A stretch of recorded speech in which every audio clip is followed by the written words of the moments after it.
imperceptível, né? O Kevin tem menos de 1 ano de carreira. Você tá com quantos meses? 7 meses de OAB. Ele tá com 7 meses de OAB e olha o nível de excelência que esse menino tá atuando.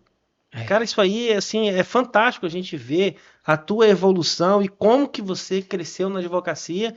E, assim, eu tenho certeza absoluta que você tem um grande futuro pela frente. A gente estava até conversando antes aqui do início, falando sobre a questão do quem foi o Kevin 5 anos atrás e quem é o Kevin hoje, e quem vai ser o Kevin daqui 5 anos com esse potencial que tem, né? Com 7 meses já, falando com tanta propriedade, assim, da área, e sabendo a gente o potencial que ele tem, o crescimento que ele vai ter, daqui 5 anos você vai olhar para hoje e falar assim, cara, quem fui eu 5 anos atrás?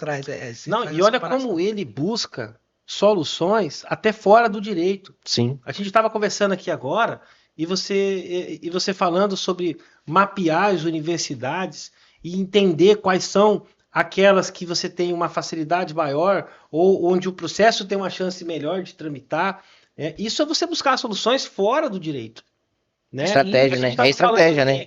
É estratégia. A gente estava falando aqui, você mencionando que estava querendo buscar o contato do senador, que é a pessoa que hoje levanta essa bandeira, tem um projeto de lei sobre isso. Isso é buscar soluções fora do direito.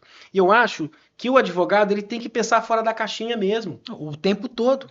Até porque, se você for depender do judiciário para tudo, infelizmente, não vai. Não vai. Por quê?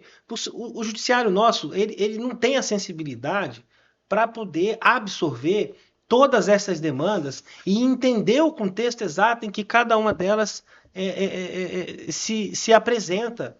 Né? São muitas situações, são muitos casos, são muitas particularidades.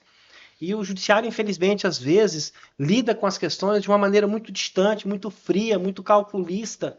Né? É um excesso de rigor técnico, é um olhar muito frio para a letra da lei, que às vezes não consegue aplicar a verdadeira justiça dentro de um caso concreto. A gente falou de vários exemplos aqui que você deu.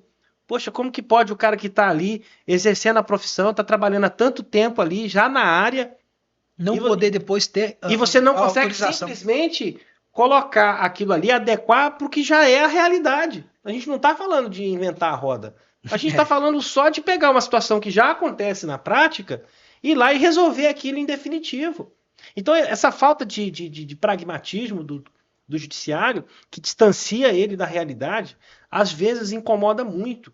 E é por isso que a gente cada vez busca tanta solução fora do judiciário. Na consultoria, no processo administrativo, no lobby, no Congresso, né? Na Casa de Leis. Buscar as viabilizações que tem externas da situação jurídica, né? Exato. Porque senão, é que nem o professor falou, se a nossa discussão hoje lá, ela ainda é muito jurídica, de fato ela ainda é muito jurídica, nós estamos expandindo agora essas buscas externas justamente por causa dessa questão. Vamos começar agora a partir de 2024, e nós temos orgulho de falar isso, nós vamos começar a modificar esse jogo no meio judiciário, porque a gente está começando a fazer coisas que nenhum outro escritório parou para fazer ainda. A Castro, nesse tempo que ela está dedicada somente a isso, cara, ela adquiriu bagagem suficiente, conhecimento aprofundado dessa situação tão grande, que em 2025 a gente vai ter um novo cenário, provocado por nós. Porque ninguém quer provocar essa mudança. Mas por que a gente quer provocar isso? Primeiro, porque a gente quer a resolução da situação do impasse. Porque eu fico até um pouco... me desperta um pouco de nervoso assim, de falar disso. Porque, cara, nós temos clientes lá no escritório que a gente conseguiu perceber que é o seguinte: o cara, ele não é que ele não tem capacidade porque o cara reprova e não revalida. Primeiro, cara, tem que colocar o critério humano para avaliar essa pessoa. Primeiro ponto, o cara é colocado a uma prova extensa, difícil, só que antes do cara começar a fazer essa prova, ele já começa a sofrer uns 5 dias antes, ele for ansioso.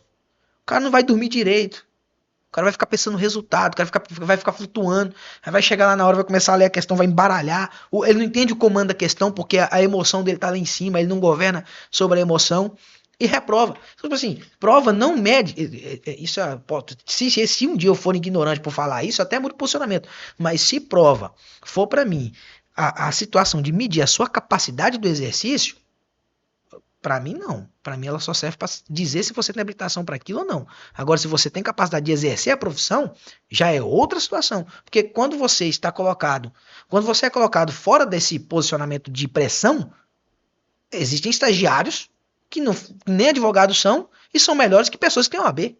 Claro. Sim. Então, Às vezes foram mais exigidos, né? Sim, foram mais exigidos. Então, Mais assim, a testados. prova ela só é uma condição, tipo, para te dar uma mera habilitação, porque você tem a mera condição. Mas na questão de medicina, para mim, ela não exerce esse fim social.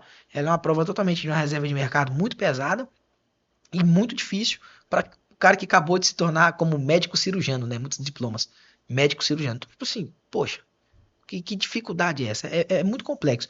Mas, assim, para encerrar a questão jurídica, eu me divirto fazendo essas discussões. Eu acho incrível, cara. Eu tenho um tesão danado por estudar essa parada, cara. Entendeu?